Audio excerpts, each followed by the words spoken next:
بسم اللہ الرحمن الرحیم ونستعینه ونستغفره ونؤمن به ونتوکل علیہ ونعوذ باللہ من شرور انفسنا ومن سیئات اعمالنا من يهده اللہ فلا مضل له ومن يضلل فلا هادي له ونشهد أن لا إله إلا الله وحده لا شريك له ونشهد أن سيدنا ومولانا محمدا عبده ورسوله أما بعد فأعوذ بالله من الشيطان الرجيم بسم الله الرحمن الرحيم قل إن كنتم تحبون الله فاتبعوني يحببكم الله ويغفر لكم ذنوبكم والله غفور رحيم عن علي رضي الله عنه قال قال النبي صلى الله عليه وسلم من أحيا سنة من سنتي أميتت بعدي فقد أحبني ومن أحبني كان معي وفي رواية كان معي في الجنة اللهم صل على محمد وعلى آل محمد كما صليت على إبراهيم وعلى آل إبراهيم إنك حميد مجيد اللهم بارك على محمد وعلى آل محمد كما باركت على إبراهيم وعلى آل إبراهيم إنك حميد مجيد نام محمد سے دلوں کو سرور ملتا ہے، نام محمد سے دلوں کو سرور ملتا ہے، نگاہ فکر کو تازہ شعور ملتا ہے۔ نام محمد سے دلوں کو سرور ملتا ہے، نگاہ فکر کو تازہ شعور ملتا ہے۔ نصیب کیسا بھی ہو واسطہ احمد کا دے کے، نصیب کیسا بھی ہو وسیلہ محمد کا دے کے، خدا سے جو بھی مانگیں ضرور ملتا ہے۔ نہ میں کا ذکر نہ پینے کی بات کرتے ہیں، میں کہتے ہیں شراب کو، نہ میں کا ذکر نہ پینے کی بات کرتے ہیں، ہم اہل دل ہیں اور مدینے کی بات کرتے ہیں۔ نہ میں کا ذکر نہ پینے کی بات کرتے ہیں، ہم اہل دل ہیں اور مدینے کی بات کرتے ہیں۔ وہ مردہ دل ہیں جو قائل نہیں حیات النبی کے، وہ مردہ دل ہیں جو قائل نہیں حیات النبی کے، ہم زندہ دل ہیں اور جینے کی بات کرتے ہیں۔ معزز علماء کرام، میرے نہایت واجب الاحترام بزرگوں، مسلک اہل سنت والجماعت سے تعلق رکھنے والے غیور نوجوان دوستوں اور بھائیوں، سماعت فرما رہی ہوں میری نہایت قابل ست احترام ماؤں اور بہنوں، ہمارے آج کے جلسے کا عنوان مسلک دیوبند ہے۔ میں آپ حضرات کی خدمت میں انشاءاللہ دلائل کے ساتھ دیوبند کا مسلک آپ کی خدمت میں پیش کروں گا۔ میں مولانا طاہر سلطان صاحب کا اس حوالے سے بہت مشکور ہوں کہ انہوں نے مغرب کی نماز کے متصل بات مجھے بیان کرنے کا موقع مرحمت فرمایا ہے۔ اکثر جلسے کے میزبانوں سے مجھے یہی الجھن اور یہی شکوہ رہتا ہے، کھانے کا اہتمام بہت کرتے ہیں، اشتہارات بہت چھپواتے ہیں، پیسے بہت زیادہ خرچ کرتے ہیں اور جلسے کو اتنا طویل کر دیتے ہیں کہ سامعین کے ذہن میں مسئلہ رہتا اور بیٹھتا نہیں ہے۔ جب انہوں نے سیگل آباد کی کانفرنس کے لیے مجھے فرمایا تو میں نے گزارش کی کہ میری خواہش ہوگی کہ بیان مغرب کی نماز کے بعد شروع ہو جائے، عشاء کی نماز تھوڑی سی مؤخر ہو تاکہ جو بات میں سمجھانا چاہتا ہوں کھل کر بات سمجھا دی جائے۔ ایسا نہ ہو کہ بیان بہت لمبا ہو اور عشاء کی نماز میں بھی کوتاہی ہو، دیر سے سونے کی وجہ سے فجر کی نماز کے اندر بھی کوتاہی ہو۔ جلسوں کا مقصد دین پہ عمل کرنا ہے، جلسوں کا مقصد دین سے دوری قطعا نہیں ہے۔ اللہ ان کو جزائے خیر عطا فرمائے۔ اور آئندہ بھی مجھے اگر آپ حضرات یہاں دعوت دیں اور اپنے علاقے میں کہیں بلائیں تو میری خواہش ہوگی کہ مغرب کی نماز کے متصل بعد بیان شروع ہو، عشاء کی نماز تھوڑی سی مؤخر ہو، تاکہ میں بھی جاگتا جاگتا بیان کروں اور آپ بھی جاگتے جاگتے بیان سماعت فرمائیں۔ بیان کرنے کا بھی لطف آتا ہے اور بیان سننے کا بھی لطف آتا ہے۔ اللہ ہم سب کو بات حق سننے کی اور حق کہنے کی توفیق عطا فرمائے۔ توجہ رکھے ذرا، میں آپ حضرات کے شہر میں آیا، میرے آنے سے قبل میرے علم میں تھا، بہت سارے پروپیگنڈے کیے گئے کہ مولانا نہیں آئیں گے۔ میں نے کہا بھی کیوں نہیں آؤں گا، وجہ رات تلاگنگ میں جلسہ تھا، میں جلسہ گاہ میں پہنچا، بارش ہو رہی تھی، دعا کر کے جلسے ختم کر دیا۔ میں نے سامعین سے کہا میں آیا ہوں اور آئندہ بھی آپ نے بلایا تو ضرور آؤں گا انشاءاللہ۔ آج صبح جلسہ تھا، ان حضرات کا صبح فون آیا کہ بارش ہوئی ہے، ہمارے یہاں کھلا انتظام نہیں ہے، مسجد چھوٹی ہے، ہم نے کینسل کر دی ہے۔ میں نے کہا دیکھو میں چکوال پہنچا ہوں، مولانا طاہر سلطان صاحب نے فرمایا ہمارا ماحول سازگار ہے، مسجد بڑی وسیع اور کشادہ ہے، اور بارش کے باوجود ہمارے پنڈال پر اثر نہیں ہے، یہاں پر بیان ہوگا۔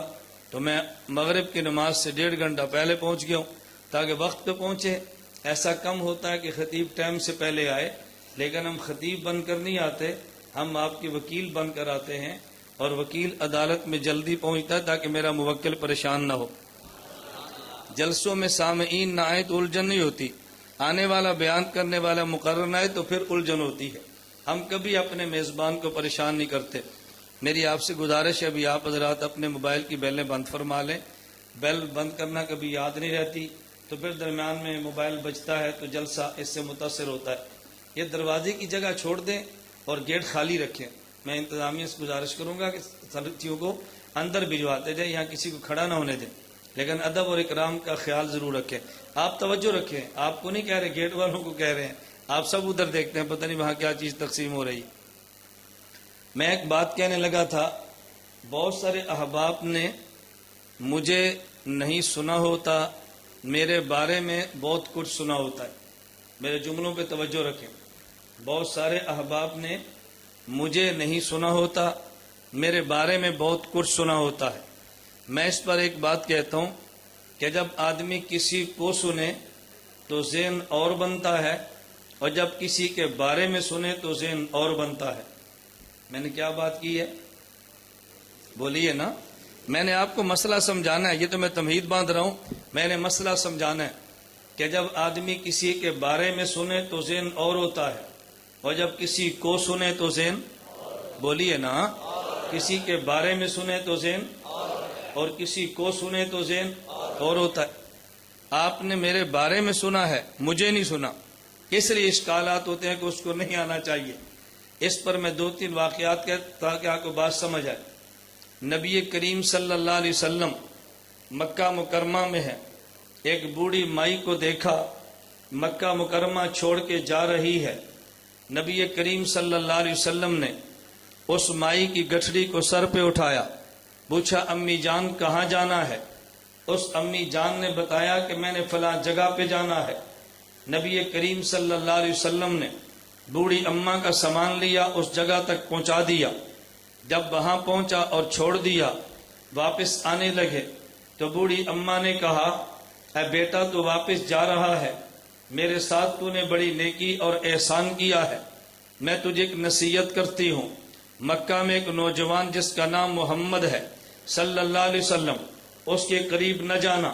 اللہ کے نبی نے جو بات سمجھائی اس بوڑھی ماں کو، میں اس کو اپنے لفظوں میں یوں نقل کرتا ہوں، میں کہتا ہوں بزبان حال، ہمارے نبی نے پوچھا امی جان آپ نے محمد کو سنا ہے یا محمد کے بارے میں سنا ہے؟ اے امی جان آپ نے محمد کو سنا ہے یا محمد کے؟ اس نے کہا نہیں، محمد کو نہیں سنا، محمد کے بارے میں سنا ہے۔ فرمایا جس کے بارے میں سنا آج اسے سنو، مجھے ہی محمد کہتے ہیں۔ جب حضور نے کچھ سنایا تو وہ امی جان نے کہا بیٹا اب گٹھڑی اٹھاؤ اور مکہ لے چلو۔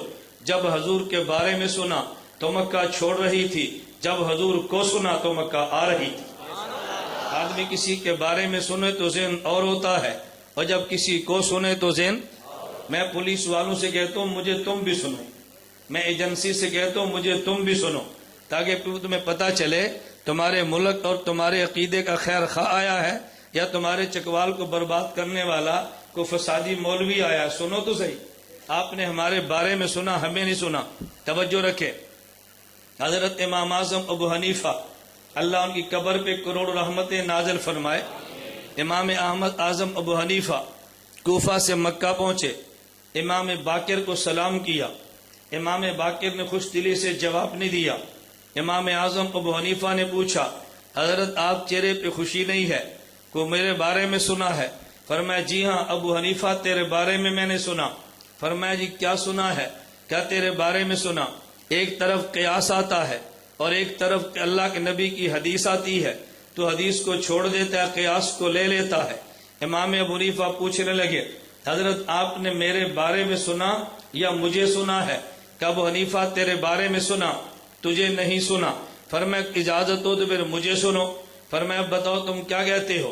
امام ابو حنیفہ فرمانے لگے کہ دیکھیں عورت کے مخصوص جو دن ہے، نماز بھی نہیں پڑھتی، عورت روزہ بھی نہیں رکھتی، لیکن بعد میں نماز کی قضا نہیں کرتی، روزے کی قضا کرتی ہے۔ میرا قیاس کہتا ہے، میری عقل کہتی ہے عورت کو نماز کی قضا کرنی چاہیے، روزے کی نہیں کرنی چاہیے، کیونکہ نماز اہم زیادہ ہے، روزہ اہم کم ہے۔ لیکن چونکہ آپ کے نانا جی نے حضرت محمد صلی اللہ علیہ وسلم نے فرما دیا یہ نماز کی قضا نہ کرے روزے کی کرے، تو میں نے قیاس کو چھوڑ دیا ہے آپ کے نانا جی کے فرمانے کی وجہ سے۔ جب آدمی فوت ہو جائے اس کا بیٹا بھی ہے اور بیٹی بھی ہے، میری عقل اور قیاس کہتا ہے کہ بیٹی کو 2 گنا دو اور بیٹے کو 1 گنا دو، وہ کمزور ہے یہ بیٹا کما لے گا، لیکن آپ کے نانا جی نے فرمایا بیٹے کو 2 گنا دینا ہے اور بیٹی کو 1 گنا دینا ہے، تو میں نے قیاس کو چھوڑا ہے آپ کے نانا جی کے فرمانے کی وجہ سے۔ امام باقر اٹھے اور امام ابو حنیفہ کا پیشانی چوم لی اور فرمانے لگے تو سچ کہتا ہے، میں نے تیرے بارے میں سنا، تجھے آج سنا ہے۔ آدمی کسی کے بارے میں سنے تو ذہن اور ہوتا ہے اور کسی کو سنے تو ذہن اور توجہ اب رکھے، کسی کے بارے میں سنے تو ذہن اور ہوتا ہے اور کسی کو سنے تو ذہن اور ہوتا ہے۔ آپ نے دیوبند کے بارے میں سنا ہے، دیوبند کو نہیں سنا۔ جب دیوبند کے بارے میں سنے تو لوگ نفرتیں پھیلا دیتے ہیں، اور جب دیوبند کو سنے اللہ کی قسم محبتیں تقسیم ہوتی ہے۔ دیوبند کا مزاج نفرت نہیں، دیوبند کا مزاج تو محبت ہے، بد عقیدگی نہیں، اہل سنت والجماعت والا عقیدہ ہے۔ دیوبند کا نظریہ تو آپ نے سنا ہی نہیں ہے۔ میں اس کو بیان کرنے سے پہلے کہ مسئلہ یہ دیوبند کیا ہے تھوڑی سی تمہید باندھتا ہوں، تاکہ میں دیوبند تک لے کر آؤں کہ دیوبند کا مسئلہ کیا ہے، لیکن تمہید میں یوں باندھوں گا۔ میرے اللہ نے قرآن دیا ہے، اپنے پیغمبر کو دیا، توجہ رکھے نا، مجھے دیکھیں آپ، اللہ کے پیغمبر نے، تجھے دیکھ لو بھائی کندھا دیکھو، بیان میں کہہ رہا ہوں مجھے دیکھیں آپ، نبی کریم صلی اللہ علیہ وسلم کو میرے خدا نے پیغمبر کو قرآن دیا ہے اور نبی کے ذمے لگایا، اے نبی قرآن میں نے آپ کو دیا ہے، امت کو قرآن آپ نے دینا ہے۔ دنیا میں جس کو بھی قرآن ملا وہ پیغمبر کے واسطے سے ملا ہے۔ دیوبند کا نظریہ ہے اگر پیغمبر کو درمیان سے نکال دے امت کو قرآن مل سکتا ہی نہیں ہے۔ توجہ رکھیں، اگر نبی کو درمیان سے نکال دے قرآن مل سکتا ہی نہیں ہے۔ آپ کہیں گے کیوں نہیں مل سکتا؟ ذرا قرآن کی آیت پڑھے۔ لوگ کہتے ہیں دیوبند کے مسلک پہ قرآن نہیں ہے، قرآن کہتا ہے لو انزلنا ھذا القرآن علی جبل لرأیتہ خاشعا متصدعا من خشیۃ اللہ۔ اے پیغمبر اگر اس قرآن کو میں پہاڑ پہ اتار دیتا پہاڑ کے ٹکڑے ہو جاتے، پہاڑ ذروں میں بکھر جاتا، اس قرآن کو پہاڑ نہیں اٹھا سکتا۔ اس آیت پہ سوال پیدا ہوتا ہے، اے اللہ اگر یہ قرآن اتنا وزنی ہے، اگر یہ قرآن اتنا ثقیل ہے، اتنا قرآن بوجھ والا ہے، اس کو پہاڑ نہیں اٹھا سکتا۔ ہم سائیکل کے مدرسے کو دیکھتے ہیں، یا 10 سال کا بچہ قرآن اٹھا رہا ہے۔ ہم یہاں پڑھنے والی بیٹی کو دیکھتے ہیں، عمر اس کی 9 سال ہے، سینے میں قرآن محفوظ کیا ہے۔ اگر یہ قرآن اتنا بوجھ والا ہے، اس کو پہاڑ نہیں اٹھا سکتا، تو سیکل آباد کے بچے نے کیسے اٹھایا ہے؟ یہ چھوٹی بچی نے قرآن کیسے اٹھا لیا ہے؟ دارالعلوم دیوبند کے 40 سالہ محتمم حکیم الاسلام قاری محمد طیب اللہ ان کی قبر پہ کروڑ رحمتیں نازل فرمائے، قاری محمد طیب نے عجیب جواب دیا، فرمایا جواب دینے سے پہلے میری مثال کو سمجھو، پھر تمہیں جواب سمجھ آئے گا۔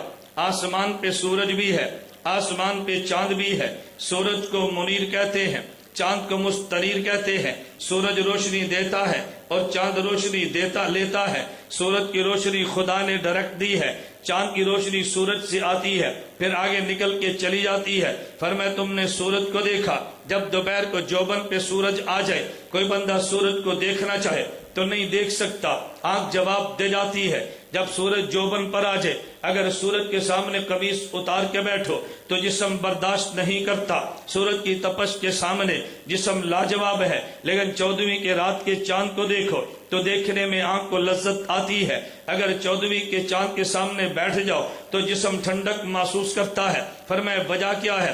وجہ یہ ہے کہ سورج جلال والا ہے، اس کی روشنی جلالی ہے، آنکھ برداشت نہیں کرتی۔ سورج جلال والا ہے، اس کی تپش جلالی ہے، جسم برداشت نہیں کرتا۔ لیکن چاند جمال والا ہے، سورج کی روشنی جب چاند کے جمال سے گزرتی ہے تو وہ روشنی جس کو ضیاء کہتے اب اسی کو نور کہتے ہیں، وہی جو سخت جلال والی تھی اسی میں نرمی آئی ہے، آنکھ کو دیکھنے میں مزہ آ گیا۔ سورج کی تپش جلالی ہے، جب چاند کے جمال سے گزرتی ہے تو وہ جلال سے جمال میں بدل جاتی ہے، اور روشنی وہ اس کی تپش اب حرارت کی بجائے برودت اور ٹھنڈک میں تبدیل ہو جاتی ہے۔ جب سورج کے سامنے بیٹھا وجود برداشت نہیں کرتا، لیکن جب تپش چاند سے گزر کر آئی ہے تو جسم کو سہنے میں مزہ آ گیا۔ توجہ رکھنا، سورج جلال والا تھا، چاند جمال والا تھا۔ سورج کی روشنی جلالی ہے، چاند سے گزری تو جمالی ہے۔ سورج کی تپش جلالی ہے، چاند سے گزری تو جمالی ہے۔ ڈائریکٹ سورج کو دیکھے آنکھ جواب دے جاتی ہے، ڈائریکٹ سورج کے سامنے بیٹھے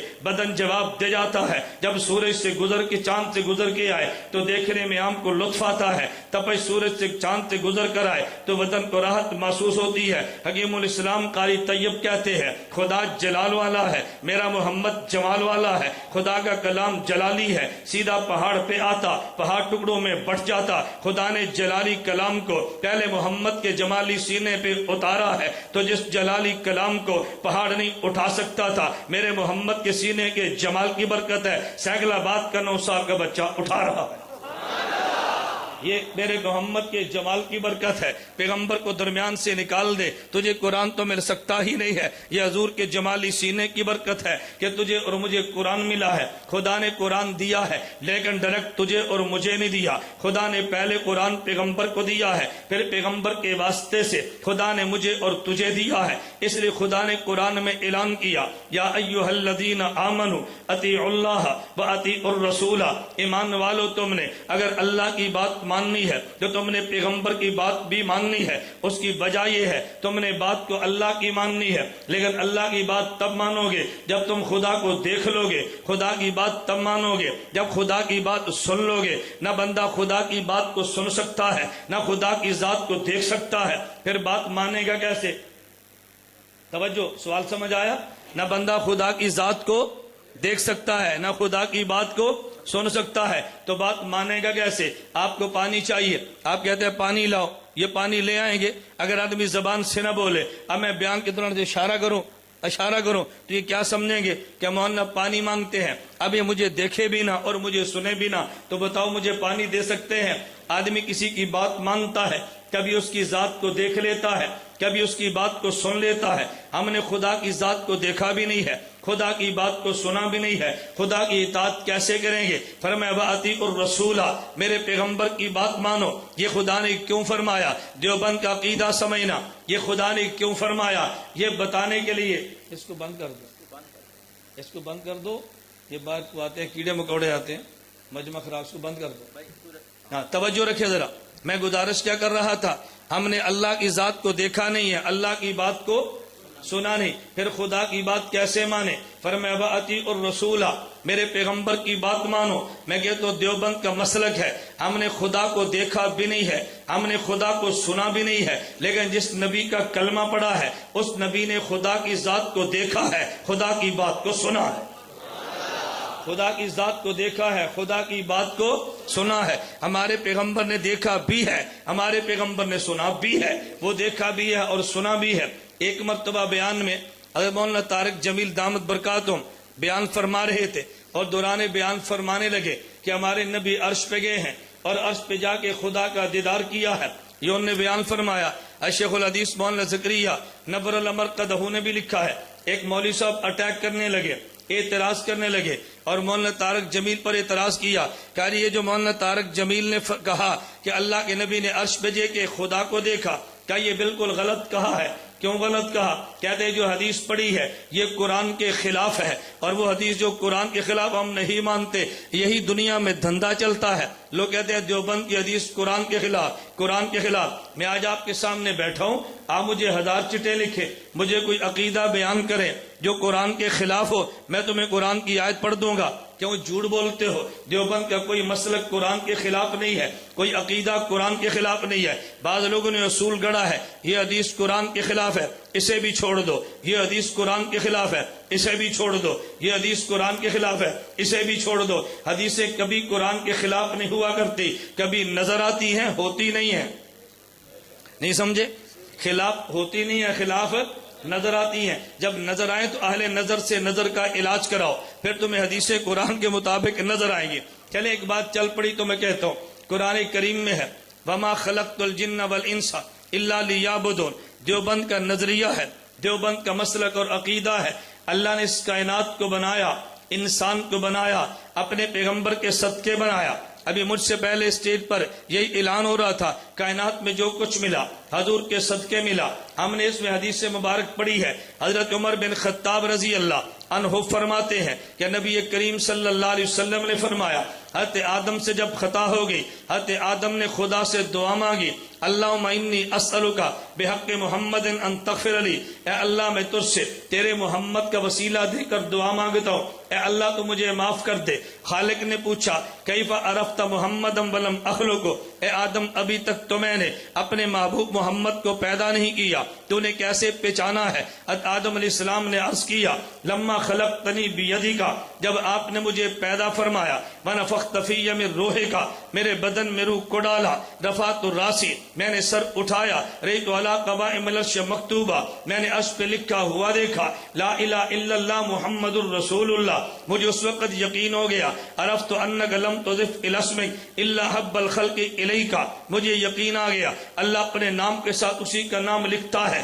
جو پوری کائنات میں زیادہ محبوب ہوتا ہے۔ خدا نے فرمایا صدقت یا آدم، آدم تو نے سچ کہا ہے، سالتنی بحق محمد، مجھے وہ مخلوق میں سب سے زیادہ محبوب بھی ہے، انہ لحب الخلق الی، صدقت سالتنی بحق محمد، تو نے میرے محمد کا وسیلہ دے کے مجھ سے دعا مانگی ہے، قد غفرت لک، میں نے تجھے معاف کر دیا ہے۔ اگلا جملہ فرمایا لولا محمد لما خلقتک، اگر میں محمد کو پیدا نہ کرتا صلی اللہ علیہ وسلم، اے آدم میں تجھے وجود ہی نہ دیتا، اب بدعت آدم کو وجود نہ ملتا، میری ماں اور باپ کو وجود نہ ملتا، اگر انہیں وجود نہ ملتا تو مجھے کیسے وجود ملتا؟ تو پھر میں یہ کہہ سکتا ہوں انسان کو جو وجود ملا ہے میرے پیغمبر کی وجہ سے ملا ہے، ہمیں جو وجود ملا پیغمبر کی وجہ سے۔ اب ذرا سوال سمجھنا، ایک بزرگ فرمانے لگے، بزرگ یعنی مولوی صاحب سادہ آدمی کہتے ہیں اس حدیث کو نہیں مانتے، میں نے کہا نہ مانو، ہمارے ذمہ منوانا تو نہیں ہے، ہمارے ذمہ سمجھانا ہے، آپ نہ مانو لیکن کوئی دلیل تو دو نا۔ کہا جی اس لیے نہیں مانتے یہ حدیث قرآن کے خلاف ہے۔ میں نے کہا وہ آیت پڑھے جس آیت کے خلاف یہ حدیث ہے۔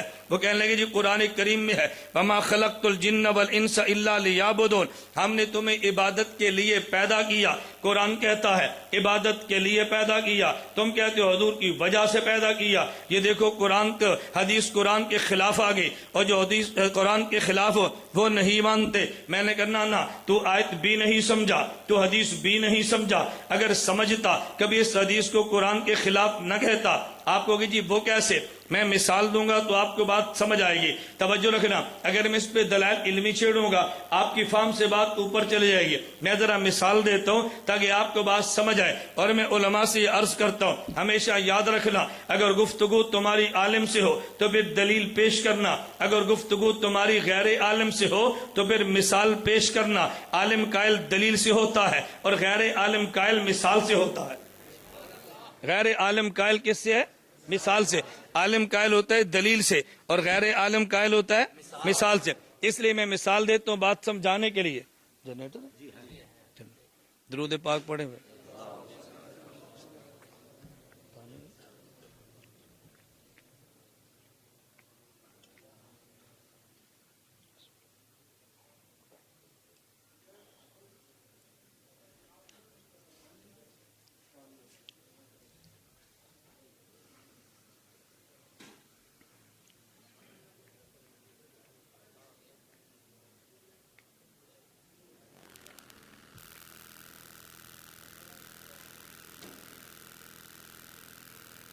بجلی آتی اور جاتی رہے گی، آپ کا موڈ آف نہ ہو بالکل.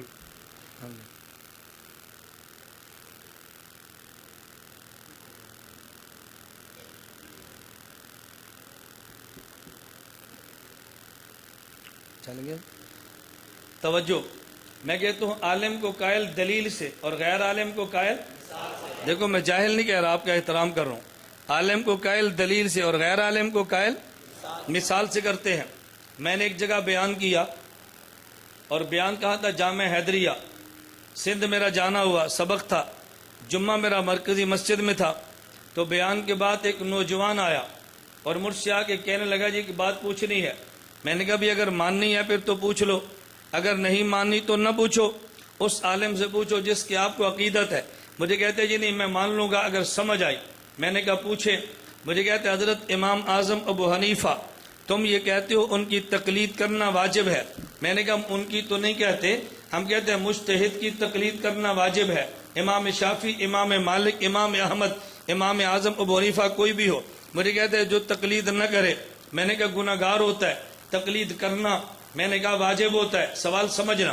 مجھے کہتے ہیں امام ابو حنیفہ کی تقلید، میں نے کہا امام کی تقلید تو واجب ہوتی ہے، کسی امام کی بھی کرو.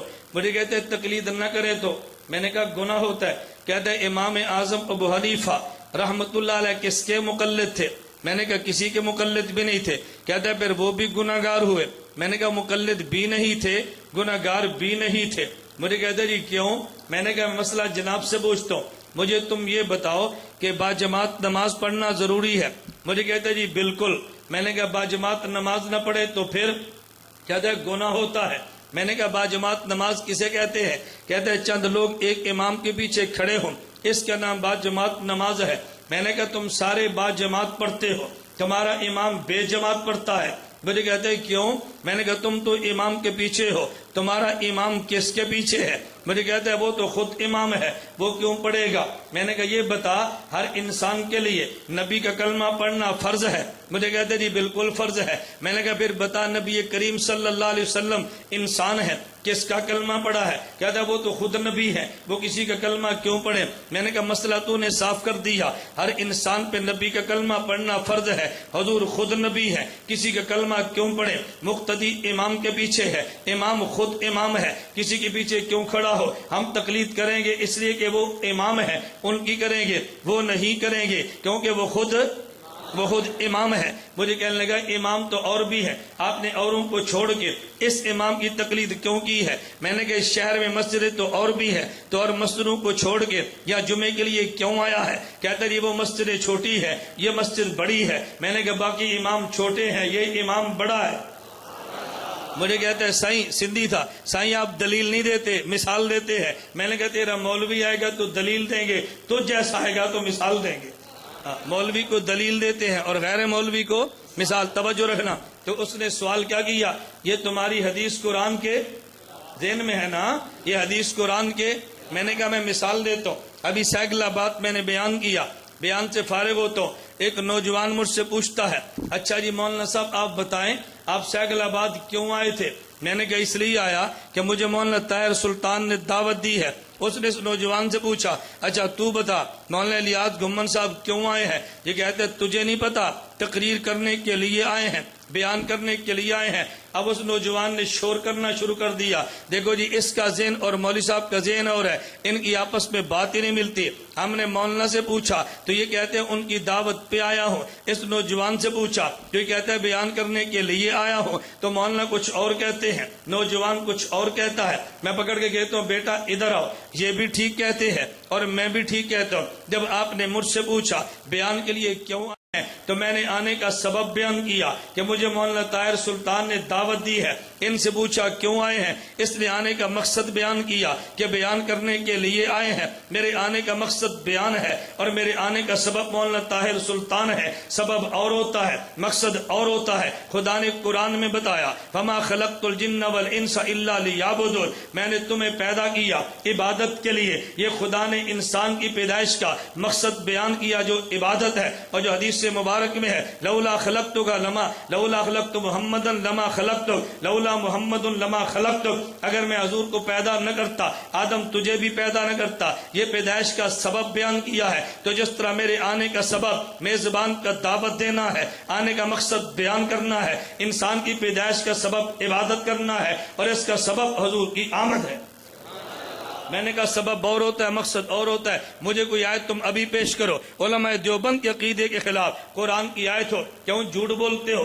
علماء دیوبند کے خلاف کوئی قرآن کی آیت نہیں ہے، لیکن لوگ غلط نقل کرتے ہیں۔ ایک بندہ مجھے کہنے لگا اور یہ آپ بتائیں آپ کا عقیدہ ہے کہ نبی کریم صلی اللہ علیہ وسلم زندہ ہیں؟ میں نے کہا جی بالکل قبر مبارک میں زندہ ہے۔ کہتے عقیدہ قرآن کے خلاف ہے۔ میں نے کہا کون سی آیت؟ کہتے قرآن کریم میں ہے انکا میتن، قرآن کریم میں انکا میتن۔ میں نے کہا جب یہ آیت اتری تھی حضور زندہ تھے فوت ہو گئے تھے؟ کہتے ہیں زندہ تھے۔ میں نے کہا قرآن کا انکا میتن، حضور زندہ بھی ہے، قرآن انکا میتن بھی کہتا ہے۔ نہیں سمجھے؟ جب آیت اتری حضور زندہ تھے یا نہیں؟ اور قرآن نے کیا کہا؟ انکا، تو میں نے کہا زندہ ہیں، قرآن کہتے ہیں انکا میتن۔ کہتا ہے جی اس میں تو یہ کہا موت آنی ہے، تو میں نے کہا ہم نے آنے کو تو ہم بھی مانتے ہیں، یہ کہاں لکھا کہ نبی قبر میں زندہ نہیں ہے؟ اس پہ آیت پڑھنا نبی قبر میں زندہ نہیں ہے۔ یہ اس وقت اتری جب قرآن نے کہا انکا میتن، نبی تو پھر بھی زندہ تھے۔ اب عید کے دوسرے دن کی بات ہے، ایک لڑکا نوجوان تھا مجھے ملنے کے لیے آئے، اس میں ایک بچہ تھا۔ کہتا جی مولانا صاحب تمہارا عقیدہ قرآن کے خلاف ہے، تمہاری دلیل پہ یہ سوال ہے۔ میں نے کہا میری دلیل کو چھوڑ، پہلے اپنی دلیل پیش کر۔ مجھے کہتے جی کیا مطلب؟ میری جیب میں جتنے پیسے تھے میں رکھ دیے۔ میں نے کہا بیٹا عید کا دوسرا دن ہے، ایک آیت پڑھ دے نبی قبر میں زندہ نہیں ہے، یہ سارے پیسے تو اٹھا لے۔ کہتے پورے قرآن میں نہیں ہے۔ میں نے کہا کوئی پڑھ تو دے نا، پڑھ آیت۔ مجھے کہنے لگا قرآن میں نہیں ہے، اموات غیر احیاء، توجہ قرآن میں نہیں، اموات غیر احیاء۔ میں نے کہا کیا مطلب؟ کہتا جی اللہ قرآن میں فرماتے ہیں جن کو خدا کو چھوڑ کے تم پوجتے ہو اموات غیر احیاء۔ میں نے کہا کوئی بندہ نبی کو بھی پوجتا ہے؟ کہتا ہے جی نہیں۔ تو میں نے کہا قرآن کی آیت حضور کے بارے میں کیسے ہوئی؟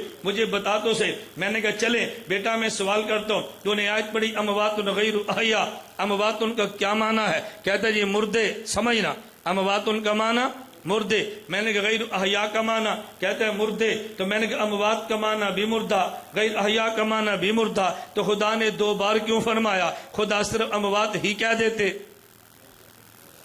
نقطہ سمجھنا، بات سمجھ آ رہی ہے؟ اموات ان کا معنی بولو نا، اور غیر احیاء کا معنی۔ میں نے کہا جب دونوں کا معنی مردہ ہے تو خدا کو کہنے کی ضرورت ہے مردے مردے؟ خدا کہہ دیتا امواتن، بس کافی تھا۔ غیر احیاء کیوں کہا؟ کہتے ہیں مجھے نہیں پتا۔ میں نے کہا جس نے تجھے آیت رٹائی ہے اس سے پوچھنا اس کا مطلب کیا ہے۔ اب اس کو تو جواب نہیں آیا۔ میرے ساتھ کہتے استاد جی آپ بتا دیں، ہمارے ذہن میں الجھن رہ جائے گی۔ میں نے کہا میں نے کیا بتانا، میں تو ناقل ہوں، میں مسئلے کے دیوبند کا محقق تو نہیں ہوں، میں تو نقل کرتا ہوں۔ کہتے کیا مطلب؟ میں نے کہا امام فخر الدین رازی لکھتے ہیں ایک ہوتا ہے وہ مردہ جس میں کبھی بھی حیات نہ آئی ہو، ایک ہوتا ہے وہ مردہ جس میں حیات آئی ہو اور پھر موت آئی ہو۔ توجہ رکھنا، ایک ہے وہ جس میں کبھی بھی موت۔ اب دیکھو یہ سپیکر ہے، آپ کہتے ہیں یہ میت ہے، کیوں؟ اس میں نہ حیات آئی ہے نہ حیات آنی ہے۔ اور ایک وہ مردہ کہ جس میں حیات آئی ہو اور پھر موت آئی ہو۔ اللہ نے فرمایا اموات غیر احیاء، ارے جن کی پوجا تم کرتے ہو یہ وہ مردے ہیں جن میں کبھی حیات آئی ہی نہیں ہے، اسے بت کہتے ہیں، اور جس میں موت آئی اور حیات آئی ہو اسے نبی کہتے ہیں۔ یہ تو نبی کے بارے میں، یہ تو ان اموات کے بارے میں ہے جن میں حیات کبھی آئی ہی نہیں ہے، اور اسے بت کہتے ہیں، نبی نہیں کہتے۔ میں نے کہا بتوں کی آیت نبی پر تو فٹ نہ کرو، کوئی آیت پڑھو جو ہمارے عقیدے کے خلاف ہو۔ مجھے کہنے لگا توجہ آپ کا عقیدہ ہے؟ میں نے کہا جی فرمائے نبی پاک صلی اللہ علیہ وسلم قبر مبارک میں زندہ ہے؟ میں نے کہا جی ہاں ہمارا عقیدہ ہے۔ کہتا جی پھر؟ میں نے کہا قبر میں نماز بھی پڑھتے ہیں؟ میں نے کہا بالکل پڑھتے ہیں۔ مجھے کہتے تو قرآن کے خلاف ہے۔ میں نے کہا قرآن کے خلاف کیسے؟ حدیث میں الانبیاء احیاء فی قبورہم یصلون، انبیاء قبروں میں زندہ اور نماز بھی پڑھتے ہیں۔ کہتے حدیث کو ہم نہیں مانتے۔ میں نے کہا کیوں نہیں مانتے؟ کہتے ہیں قرآن کے خلاف ہے۔ میں نے کہا قرآن کی آیت کون سی ہے؟ کہتے جی قرآن کریم میں ہے وَاعْبُدْ رَبَّكَ حَتَّىٰ يَأْتِيَكَ الْيَقِينُ، میرے پیغمبر آپ عبادت فرمائیں موت کے آ جانے تک قرآن کہتا ہے کہ جب موت آئے تو عبادت ختم ہو گئی. آپ کہتے ہیں موت کے بعد بھی عبادت ہے. قرآن کہتے ہیں موت تک عبادت ہے. حدیث میں ہے موت کے بعد بھی عبادت. یہ حدیث تو آیت کے خلاف ہو گئی. میں نے کہا خدا تجھے ہدایت دے, پھر خدا تجھے جنت میں لے کر جائے.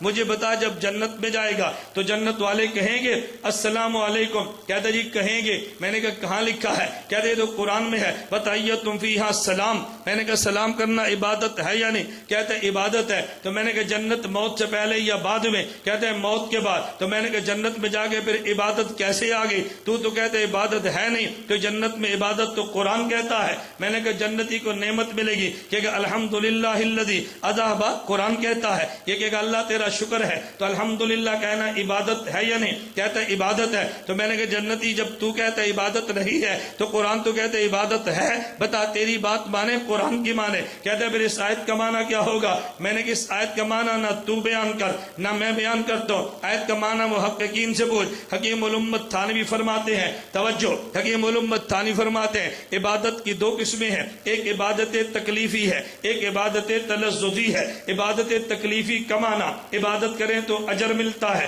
نہ کریں تو گناہ ملتا ہے. عبادت تلذذی کا معنی عبادت کریں تو مزہ آتا ہے, نہ کریں تو مزہ نہیں آتا. توجہ رکھنا, میں اس کی مثال دیتا ہوں. کہ جیسے ابھی آپ جلسے ہیں اور جلسے والے اعلان کریں, مجھے نہیں پتہ انتظام ہے یہ نہیں, جلسے والے اعلان کریں بھائی جلسے کے بعد آپ کو شربت پلائیں گے. چلو یہ اعلان چھوڑ دو کہ آپ سچ مچ نیت نہ کر لیں. آپ جلسے سے فارغ ہو تو فارغ ہونے کے بعد ایک بندہ کہتا ہے بھائی جلسے سے فارغ ہو گئے, چلو بوتل پی لیں, کولڈ ڈرنک پی لیں, سب وہاں پہ جائیں اور آئس کریم کھا لیں, شربت پی لیں. توجہ, ایک آپ نے جلسے کے بعد بھی تو شربت پیا ہے, نماز کے بعد بھی پیا ہے, اور ایک آپ افطاری کے موقع پر بھی کھاتے اور پیتے ہیں. آپ بتاؤ جلسے کے بعد بھی کھایا لیکن افطاری کے وقت بھی کھایا. اب اگر کوئی بندہ افطاری کے وقت نہ کھائے اور نہ پیے تو یہ گناہ ہے. یہ گناہ ہے کہ جی افطاری کیا میں پانی نہیں پیتا, گناہ ہوگا یا نہیں؟ کیوں؟ افطاری اس کے ذمے یا سنت ہے اور یہ گناہ ہوگا. اور اگر افطاری کرتا ہے تو اس کو ثواب ملے گا. اب افطاری کا کھانا اور پینا وہ ہے کہ جب آدمی کھائے اور پیے ثواب ملتا ہے, نہ کھائے اور پیے گناہ ملتا ہے. لیکن جلسے کے بعد کا کھانا, کھانے اور پینے پر کوئی ثواب نہیں ہے کہ میں نے کھایا تو مجھے ثواب ملے گا, میں نے نہ پیا تو مجھے گناہ ملے گا. لیکن اگر کھائیں تو جنہوں نے کھلایا ان کو ثواب ضرور ملے گا. کہ آپ یہ نہ کہ مولوی صاحب اصال ثواب کے ملک کہہ رہے ہیں, ثواب اور ہوتا ہے, اصال ثواب اور ہوتا ہے. ثواب اور ہوتا ہے, اصال ثواب. سوال اصال ثواب کا ترجمہ سمجھنا. میں آسان لفظوں میں کہتا ہوں, ثواب کہتے ہیں آدمی عمل کرے اجر خود لے, اس کا نام ثواب ہے. عمل کرے اجر اور کو دے, اس کا نام اصال ثواب ہے. عمل کرے اجر خود لے, اس کا نام ثواب. عمل کرے اجر کسی اور کو دے, اس کا نام مثال. میں کہتا ایک ہوتا ہے تلذذی. حکیم الامت تھانوی فرماتے ہیں کہ ایک ہے عبادت تکلیفی, ایک ہے عبادت تلذذی. یہ جو دنیا میں عبادت, یہ عبادت تکلیفی ہے. آدمی عبادت کرے تو اجر ملتا ہے, نہ کرے تو گناہ ملتا ہے. لیکن جو قبر کی عبادت وہ عبادت تلذذی ہے. عبادت نہ کرے تو گناہ نہیں ہے, عبادت کرے تو مزہ ہے. اب اس کا مطلب یہ ہے, قرآن نے کہا وَاعْبُدْ رَبَّكَ حَتَّىٰ يَأْتِيَكَ الْيَقِينُ, یہ عبادت تکلیفی ہے. اور جو حدیث میں آیا الانبیاء احیاء فی قبورہم یصلون, یہ عبادت تلذذی ہے. قرآن عبادت تکلیفی بتاتا ہے, حدیث عبادت تلذذی بتاتی ہے. قرآن بھی ٹھیک ہے, حدیث بھی ٹھیک ہے. میں نے کہا مخالف علماء دیوبند زندہ باد, مسلک علماء دیوبند زندہ باد. بات سمجھ آ رہی ہے؟ بات تھوڑی سی لمبی ہو گئی, میں نے بات اور سمجھانی تھی. میں سمجھانے چلے, میں ایک بات کہی تو عقیدہ آ گیا. ہمارا عقیدہ کیا؟ اللہ کے نبی قبر میں, بولو اللہ کے نبی قبر میں. وہ نہ بولے جن کا عقیدہ نہیں, ہم منافقت کے قائل نہیں بھائی. جن کا ہے وہ بولے, جن کا نہیں وہ نہ بولیں. ہماری آپ سے کوئی لڑائی تھوڑی ہے. ہمارا عقیدہ اللہ کے نبی قبر میں, جن کا عقیدہ وہ بولے اللہ کے نبی قبر میں. توجہ, ایک بندہ مجھے کہنے لگا او جی آپ کہتے ہیں دیوبند کا عقیدہ اللہ کے نبی قبر میں زندہ. میں کہتا ہوں صرف دیوبند کا, یہ تو صحابہ کا عقیدہ ہے, خود انبیاء کا عقیدہ ہے. نبی قبر میں زندہ, کہا جی صحابہ کا ہے. میں نے کہا جی ہاں. کہتے کہاں لکھا ہے؟ میں نے کہا تفسیر کبیر اٹھاؤ, سورہ کاف اٹھاؤ, تعصبم ایقاظم رقود کے تات لکھو. حضرت ابوبکر صدیق رضی اللہ عنہ وفات پا گئے. صدیق اکبر کا جنازہ اٹھا کے نبی کی قبر کے دروازے کے سامنے لایا گیا. یہ لانے والے کون تھے؟ بولنا, یہ کون تھے؟ صحابہ اور صدیق اکبر کے جنازے کو رکھا گیا. نودی السلام علیکہ یا رسول اللہ، السلام علیکہ یا رسول اللہ کہنے والے کون تھے؟ صحابہ. اور کہا جی اذا ابو بکر بالباب، حضور صدیق دروازے پر آیا ہے، یہ کہنے والے کون تھے؟ صحابہ. نبی کی قبر سے آواز آئی ہے ادخل الحبیبہ الی الحبیب، ادخل الحبیبہ الی الحبیب. امام رازی نے لکھا ہے اور کئی سو سال پہلے لکھا ہے، یہ آج کی بات نہیں ہے. خیر مجھے کہنے لگا دیوبند کا عقیدہ نبی قبر میں زندہ. میں نے کہا جی ہاں. میں نے کہا اس کے خلاف کوئی آیت پڑھو، کسی کے پاس ہے تو ہمیں سنا دو. کہتا ہے جی نہیں، ایک چھوٹا سا سوال ہے. میں نے کہا جی کیا سوال ہے؟ کہتا ہے جب چھوٹی سی قبر، توجہ رکھنا، چھوٹی سی قبر اس میں نبی زندہ، تو کیا نبی کا سانس نہیں گھٹتا؟ کیا نبی کا سانس نہیں گھٹتا؟ میں نے کہا تو ماں کے پیٹ میں کتنے ماہ زندہ رہا؟ کہتا جی 5 ماہ. میں نے کہا تیرا سانس نہیں گھٹا؟ تیرا سانس نہیں گھٹا؟ کہا جی نہیں. تو میں نے کہا خدا جو ماں کے پیٹ میں زندہ رکھے سانس نہیں گھٹنے دیتا، نبی کو قبر کے پیٹ میں زندہ رکھے سانس وہاں بھی نہیں گھٹنے دیتا.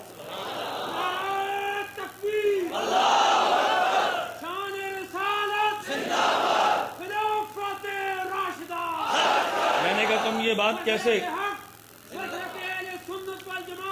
توجہ رکھیں. اب میری آپ سے گزارش ہے کہ آپ صرف بیان سنے ہیں. نعرے بیان میں بیان رک جاتا ہے تسلسل، وہ تو 2 نعرے لگ گئے بس کافی ہے. میری عادت ہے کہ میں اپنے بیانات میں نعرے لگواتا نہیں. اس کی وجہ کیا ہے؟ میں آپ کا خطیب نہیں، آپ کا وکیل ہوں. خطیب شور پہ بہت خوش ہوتا ہے اور وکیل سناٹے پر خوش ہوتا ہے. بھائی خاموشی ہو، میں دلائل پیش کروں. اور خطیب نے وقت گزارنا ہوتا ہے، نارو شارو وقت گزرے اور دلائل کم. ہم نے تو دلائل پیش کرنے ہیں، جب دلائل موجود پھر وقت گزارنے کی کیا ضرورت ہے؟ توجہ رکھے. اللہ کے نبی قبر میں، سوال سمجھئے. اچھا دوسرا سوال، نبی پاک قبر میں زندہ. میں نے کہا جی ہاں. کہتا ہے نبی کو قبر میں رزق بھی ملتا ہے. میں نے کہا جی ملتا ہے. کہتا ہے جب حضور قبر میں کھاتے اور پیتے ہیں تو بتاؤ پھر بول و براز کے لیے کہاں جاتے ہیں؟ سوال سمجھے، بول و براز کے لیے کہاں جاتے؟ میں نے کہا خدا تجھے ہدایت دے، ہدایت کے بعد جنت دے. ہم بد دعائیں تو نہیں کرتے، خدا تمہیں ہدایت دے. مولانا فرماتے ہم تبلیغ والے ہیں تو تبلیغ والوں کا مزاج تو بد دعائیں نہیں ہے. خدا تجھے ہدایت دے، ہدایت کے بعد جنت دے، تو جنت میں جائے گا. کہتا ہے جی جاؤں گا. میں نے کہا جنت میں تو جائے گا، کھائے اور پیے گا؟ کہتے ہیں جی ہاں. تو میں نے کہا جب تو جنت میں کھائے اور پیے گا تو بول و براز کے لیے جہنم میں جائے گا؟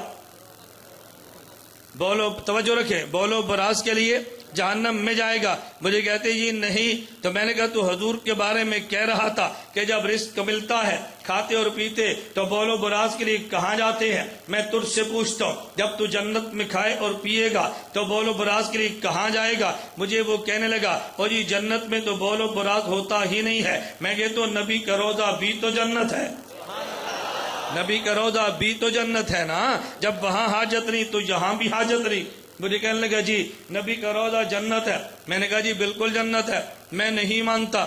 میں نے کہا کیوں نہیں مانتا؟ کہتے ہیں میرے پاس دلیل بخاری کی ہے. میں نے کہا میرے پاس جواب قرآن کا ہے، تو بخاری کی حدیث پڑھ تو صحیح نا. کہا جی بخاری شریف میں ہے نبی پاک صلی اللہ علیہ وسلم مکہ مکرمہ سے چلے، مدینہ منورہ ہے، حضور مسجد نبی کی بنیادیں کھودنے لگے. اسی مسجد نبی میں نبی کا قبر ہے، ادھر پیغمبر کا روضہ ہے. جب مدینہ منورہ میں حضور نے مسجد نبی کی بنیادیں کھودی ہیں، ادھر مشرک کی ہڈیاں نکلی ہیں. صحیح بخاری میں موجود ہے. اگر یہ مسجد نبی مدینہ منورہ، اگر یہ نبی کا روضہ جنت کا ٹکڑا ہوتا تو جنت کے ٹکڑے میں تو مشرک کی ہڈی نہیں ہوتی. میں نہیں مانتا یہ جنت کا ٹکڑا ہے، ورنہ مشرک کی ہڈی کا کیا مانا؟ میں نے کہا تیرا جواب تو قرآن نے دیا ہے. تو کہتے دیوبند والے قرآن نہیں پڑھتے. کہتے جی کہاں دیا ہے؟ میں نے کہا آدم علیہ السلام بھی جنت میں تھے، ابلیس بھی جنت میں تھا. خدا نے کہا اسجدوا لآدم، میرے آدم کو سجدہ کرو. تمام ملائکہ نے سجدہ کر لیا الا ابلیس، ابلیس نے سجدہ نہیں کیا. خدا نے پوچھا یا ابلیس ما منعک ان تسجد لما خلقت بیدی، تو نے سجدہ کیوں نہیں کیا؟ توجہ رکھنا، 3 لفظ قرآن کہتا ہے الا ابلیس ابا، ابلیس نے انکار کیا، بس تکبرا، تکبر کیا، وکان من الکافرین، اور ابلیس کافر ہو گیا. میں نے کہا جب ابلیس نے انکار سجدے کا کیا، ابلیس کہاں پر تھا؟ توجہ، ابلیس کہاں پر تھا؟ مجھے کہتے ہیں جنت میں. میں نے کہا جب جنت میں انکار کیا تو کیا بنا؟ مجھے کہتے ہیں کافر بنا. میں نے کہا قرآن نے کہا اخرج، یہاں سے نکل جا. کہاں سے نکالا؟ کہتے ہیں جنت سے نکالا. میں نے کہا جنت میں تھا، کفر کیا، کفر کے بعد جنت میں تھا، خدا نے کہا اخرج نکل جا۔ بخاری میں روایت موجود ہے، نبی نے جگہ کھولی، مشرق کی ہڈی موجود تھی، امام بخاری کہتے ہیں نبشت، حضور نے اکھاڑا اور ہڈی کو نکال دیا۔ ادھر مشرق کی ہڈی تھی، نبی نے نکالا، ادھر ابلیس تھا، خدا نے نکالا، وہ بھی جنت اور یہ بھی جنت۔ میں نے کہا وہ بھی جنت اور یہ بھی جنت، وہاں ابلیس ہو خدا نکالتا ہے یا مشرک ہو محمد نکالتا ہے۔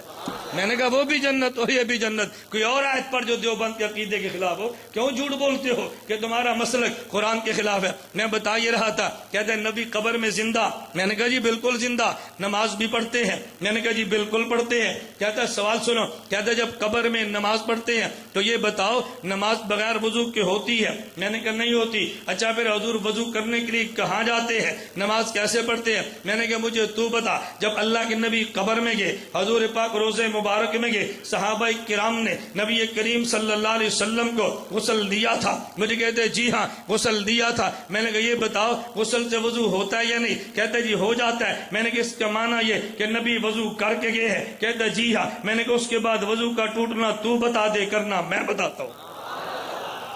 وضو ٹوٹنا بتا تو پھر کرنے کی بات کرنا، جب وضو ٹوٹا ہی نہیں تو کرنے کا کیا معنی ہے؟ اب اس کا کوئی جواب نہیں ہے۔ میں نے کہا دیوبند کا عقیدہ قرآن کے خلاف نہیں ہے، اللہ کے لیے کبھی اس غلط فہمی کے اندر مبتلا نہ ہونا۔ میں خیر بات کہہ رہا تھا، بات یہاں سے چلی تھی، توجہ، دیوبند کا عقیدہ نبی نے خدا کی ذات کو دیکھا بھی ہے، خدا کی بات کو ذہن میں ہے نا، خدا کی ذات کو دیکھا، خدا کی بات کو، یہ مولانا طارق جمیل صاحب نے فرمایا۔ اس پر ایک مولوی صاحب اعتراض کرنے لگے، یہ حدیث ہم نہیں مانتے، یہ قرآن کے خلاف ہے، اور پھر قرآن کی آیت پڑھی۔ قرآن کہتے ہیں لا تدرک الابصار وهو يدرك الابصار وهو اللطیف الخبیر۔ کہتے ہیں جی قرآن کہتا ہے لا تدرک الابصار، کوئی بھی آنکھ خدا کو نہیں دیکھ سکتی۔ مولانا طارق جمیل کہتے ہیں کہ حدیث میں آتا ہے حضور نے عرش پہ جا کے نبی کو دیکھا، یہ حدیث تو قرآن کے خلاف ہے۔ جب قرآن کہتے ہیں کوئی آنکھ دیکھ ہی نہیں سکتی تو حضور نے کیسے دیکھی ہے؟ اس میں ساری آنکھوں کی نفی ہے، کسی آنکھ کی خصوصیت نہیں ہے۔ یا تو اللہ یوں کہتا کوئی آنکھ نہیں دیکھ سکتی مگر محمد صلی اللہ علیہ وسلم کی آنکھ دیکھتی ہے، پھر تو ہم مان لیتے۔ قرآن نے کہا کسی کی بھی آنکھ نہیں دیکھ سکتی۔ مولانا طارق جمیل کہتے ہیں حدیث میں ہے حضور نے جا کے دیکھا، یہ حدیث تو قرآن کے خلاف ہے، ہم نہیں مانتے۔ اب اس نے بہت بڑی بڑک ماری ہے اور یہ دیوبند کی حدیث قرآن کے خلاف ہے۔ میں نے کہا حدیث قرآن کے خلاف نہیں ہے، تو سمجھا نہیں ہے۔ میں نے جواب دیا، میں نے کہا تو بتا، خدا تجھے ہدایت دے، ہدایت کے بعد جنت میں جگہ دے، جب تو جنت میں جائے گا خدا کا دیدار کرے گا۔ میں نے کہا جب جنت میں جائے گا خدا کا دیدار، کہتے جی کروں گا۔ میں نے کہا کہاں لکھا ہے؟ کہتے حدیث میں۔ میں نے کہا حدیث تو قرآن کے خلاف ہے، نہیں سمجھا؟ یہ حدیث تو قرآن کے خلاف ہے۔ جب قرآن کہتے ہیں کوئی آنکھ نہیں کرے گی تو کیسے کرے گا؟ یہ حدیث تو قرآن کے خلاف ہے۔ اپنے اوپر آئی نا، ہمارے کہتے ہیں مولوی کیا پہ منڈا منڈا ہوتی ہے۔ اب اپنی باری ہے، فور کہنے لگا، کہتے ہیں نہیں حدیث اور آیت کا مطلب یہ ہے۔ میں نے کہا کیا مطلب ہے؟ کہتے ہیں آیت کا مطلب یہ ہے کوئی بندہ زمین پہ رہتے ہوئے خدا کو نہیں دیکھ سکتا، میں جو خدا کو دیکھوں گا زمین پہ رہتے ہوئے نہیں، میں تو جنت میں جا کے دیکھوں گا۔ میں نے کہا مولانا طارق جمیل صاحب نے کیا فرمایا؟ کہتے جی عرش پہ گئے تو خدا کو دیکھا۔ میں نے کہا تو جنت میں دیکھے تو قرآن کے خلاف نہیں ہے، نبی عرش پہ جا کے دیکھے تو قرآن کے خلاف کیسے ہے؟ تو جنت دو زمین پہ تو جنت میں جا کے دیکھے قرآن کے خلاف نہیں ہے، نبی عرش پہ جا کے دیکھے تو قرآن کے خلاف کیسے ہے؟ میں نے کہا نا اللہ کے قسم دیوبند کا نظریہ کوئی بھی قرآن کے خلاف نہیں ہے۔ اللہ میں بات سمجھنے کی توفیق عطا فرمائے۔ اب مختلف قسم کی الجھنیں آتی ہیں، پھر ایک عقیدہ آ جائے گا، چلیں بات چلی ہے۔ میں کہہ دیتا ہوں مسئلہ کہ دیوبند کیا ہے، ہم خدا کی ذات کو ہر جگہ پہ مانتے ہیں، اپنے پیغمبر کی ذات کو مدینہ منورہ پہ مانتے ہیں۔ ایک بندہ کہنے لگا جی نہیں یہ دیوبند کا نظریہ قرآن کے خلاف ہے۔ میں نے کہا کیا مطلب؟ ہم نے کہا خدا ہر جگہ پہ، کہتا جی قرآن کے خلاف ہے، خدا عرش پہ ہے۔ میں نے کہا تیرا دلیل کیا ہے؟ کہتا ہے مجھے یہ بتاؤ نبی پاک صلی اللہ علیہ وسلم معراج کے لیے کہاں گئے تھے؟ میں نے کہا عرش پہ گئے تھے۔ کہتا اگر خدا ہر جگہ پہ ہوتے نبی عرش پہ کیوں جاتے؟ حضور کا عرش پہ جانا اس بات کی دلیل ہے خدا عرش پہ ہے۔ بتاؤ اللہ کے نبی نے خدا سے گفتگو کہاں کی ہے؟ میں نے کہا عرش پہ جا کے کی ہے۔ کہتا جب ہر جگہ پہ ہے عرش پہ جا کر کیوں بات کی ہے؟ کی ہے. نبی کا عرش پہ جا کے بات کرنا, خدا کا حضور کو عرش پہ بلا کے باتیں کرنا, اس بات کی دلیل ہے اللہ کے نبی خدا عرش پہ رہتا ہے. تو تمہارا عقیدہ قرآن کے خلاف ہے. میں نے کہا میری بات کو سمجھنا, اگر تیری دلیل کو مان لیا جائے, تیری دلیل نہ تیرے عقیدے کو مان لیا جائے, اللہ عرش پر ہے, دلیل کیا ہے؟ خدا نے نبی کو عرش پہ بلا کے بات کی ہے. اگر یہ مان لیا جائے, پھر ایک بندہ کہے گا خدا کوہ طور پر ہے. ہم پوچھیں گے تیری دلیل کیا ہے؟ وہ کہے گا جب موسیٰ علیہ السلام نے کہا خدا میں نے بات کرنی ہے تو کہاں بلایا تھا؟ کہتا جی کوہ طور پہ بلایا. تو پھر جب خدا کوہ طور پہ نہیں تھا تو موسیٰ بات کس سے کرتے تھے؟ اس سے پتا چلا خدا کوہ طور پر ہے. مجھے کہتے جی بات تو آپ کی ٹھیک ہے. میں نے کہا پھر تیری دلیل اور ٹوٹنی ہے. مجھے کہتے جی وہ کیسے؟ میں نے کہا سیکل آباد کا چکوال کا سنی کہے گا خدا سیکل آباد کی اس مرکزی مسجد میں ہے. ہم پوچھیں گے دلیل کیا ہے؟ کہتے ہیں میری دلیل یہ ہے کہ جب خدا سے بات کرنی ہو تو نماز پڑھتے ہیں, اور جب نماز پڑھنی ہو تو مسجد میں آتے ہیں. اگر خدا مسجد میں نہیں تھا تو میں نے بات کس سے کی ہے؟ میں نے کہا کیا جواب دے گا؟ کہتے ہیں میرے پاس تو جواب نہیں ہے. میں نے کہا پھر دیوبند کا عقیدہ بھی سن اور اپنی دلیل کا جواب بھی سن. دیوبند کا نظریہ ہے خدا کی ذات ہر جگہ پر ہے. باقی تیری دلیل یہ تھی کہ اگر خدا عرش پہ نہیں ہے, خدا نے حضور کو عرش پہ بلا کے بات کیوں کی ہے؟ دیوبند کا نظریہ ہے, دیوبند کا مسلک ہے تو خدا ہر جگہ پہ, لیکن کس بندے سے کہاں بات کرنی ہے اللہ بندے کی حیثیت کو دیکھ کے فیصلہ کرتے ہیں. اگر بندہ مجھ اور تو جیسا ہے تو اس کے لیے انتخاب سیکل آباد کی مسجد کا ہے. اگر بندہ موسیٰ کلیم جیسا ہے انتخاب طور سینا کا ہے. اگر بندہ محمد حبیب جیسا ہے انتخاب عرش معلیٰ کا ہے. میں نے کہا یہ کیا مطلب کہ ہر جگہ پہ نہیں ہے؟ ہر جگہ پہ ہے. اب بتاؤ آواز پوری مسجد میں جاری ہے کہ نہیں؟ اور مولانا طاہر سلطان صاحب کیا اعلان کر رہے ہیں؟ علماء اسٹیج کے پاس آ جائیں, پوچھو بھی ادھر آواز نہیں آتی؟ بولو نا, آپ نے کیا کہنا ہے؟ نہیں بھائی علماء میں غیر علماء میں فرق ہے. آواز تو ہر جگہ پہ جاری ہے. فرق ہے, خدا ہر جگہ پر ہے, لیکن ہم میں اور مصطفیٰ میں فرق ہے. ہم میں اور مصطفیٰ میں فرق ہے. خدا کی قسم مجھ اور آپ جیسے اربوں مل جائیں, نبی پاک صلی اللہ علیہ وسلم کے مبارک پیشاب کے برابر بھی نہیں ہے. یہ دیوبند کا مسلک ہے. میں تمہیں اس لیے کہا تمہیں غلط بتایا گیا دیوبند کے بارے میں. اگر یہ عاشق رسول نہیں ہے تو دنیا میں عاشق رسول ہوگا کون؟ اذان کا جواب دے گئے. میں کہہ رہا تھا مسلک دیوبند کے لیے میں تمہید باندھ رہا تھا, اور میں بات یہ سمجھا رہا تھا کہ ہم نے عبادت تو کرنی ہے خدا کی, لیکن نہ خدا کی ذات کو دیکھا نہ خدا کی بات کو سنا. فرمایا وَأَطِیعُوا الرَّسُولَ, پھر تو میرے پیغمبر کی بات مانو, کیونکہ پیغمبر نے خدا کو دیکھا بھی ہے اور پیغمبر نے خدا کو بولیے پیغمبر نے خدا کو دیکھا بھی ہے اور خدا کی بات کو سنا بھی ہے. توجہ رکھنا, میں ایک بات درمیان میں کہنے لگا ہوں. جب ہمارا عقیدہ ہے اللہ کے نبی قبر میں زندہ ہیں, میں انشاءاللہ کبھی اس پہ مستقل بیان کروں گا, یہ تو میں درمیان میں صرف آپ کو سکھا رہا ہوں کہ ہمارا عقیدے میں دلائل کتنے پختہ ہیں. جب ہمارا عقیدہ ہے کہ اللہ کے نبی قبر میں زندہ ہیں, قرآن کریم کی ایک آیت ہے بلا تقولوا, توجہ رکھنا, جس طرز پہ بات میں کہنے لگا ہوں آپ نے شاید کبھی سنی ہو, بلا تقولوا لمن یقتل فی سبیل اللہ اموات بل احیاء ولکن لا تشعرون, جو خدا کے راستے میں قتل ہوئے ان کو مردہ کبھی نہ کہنا. توجہ رکھنا, جو خدا کے راستے میں قتل ہوئے. جب دیوبند والے اس سے دلیل پکڑتے ہیں, حکیم الامت مولانا اشرف علی تھانوی رحمۃ اللہ علیہ بڑے انوکھے طرز میں استدلال کرتے ہیں. فرمایا قرآن کہتا ہے شہید زندہ ہے, ہم کہتے ہیں اس سے بڑھ کے نبی زندہ ہے. کیوں کہتے ہیں؟ ایک ہوتا ہے مقتول فی اللہ, ایک ہوتا ہے مقتول فی سبیل اللہ. نبی مقتول فی اللہ ہے اور شہید مقتول فی سبیل اللہ ہے. جب مقتول فی سبیل اللہ زندہ ہے تو مقتول فی اللہ اس سے بڑھ کے زندہ ہے.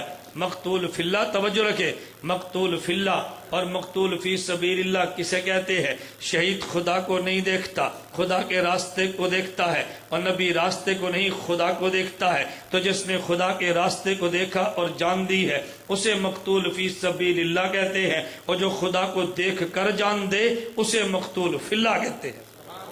اسے مقتول فی اللہ, ایک مقتول فی سبیل اللہ, ایک مقتول فی اللہ. اچھا تعجب ہوتا ہے مجھے, کبھی انسان کی مت ماری گئی ہے. ایک مولوی صاحب بیان کر رہے تھے, میں چونکہ بیان سنتا ہوں اس لیے نہیں کہ میں نے ان سے استفادہ کرنا ہے, اس لیے کہ میں نے ان کا جواب دینا ہوتا ہے. اب ایک مولوی صاحب تقریر کر رہے تھے, مجھے بہت تعجب ہوا. کہتے ہیں یہ کہتے ہیں شہید زندہ ہے, توجہ, کہتے ہیں یہ کہتے ہیں شہید زندہ ہے, کہ جب جنازہ شہید کا پڑھتے ہو تو پھر دعا کیا مانگتے ہو؟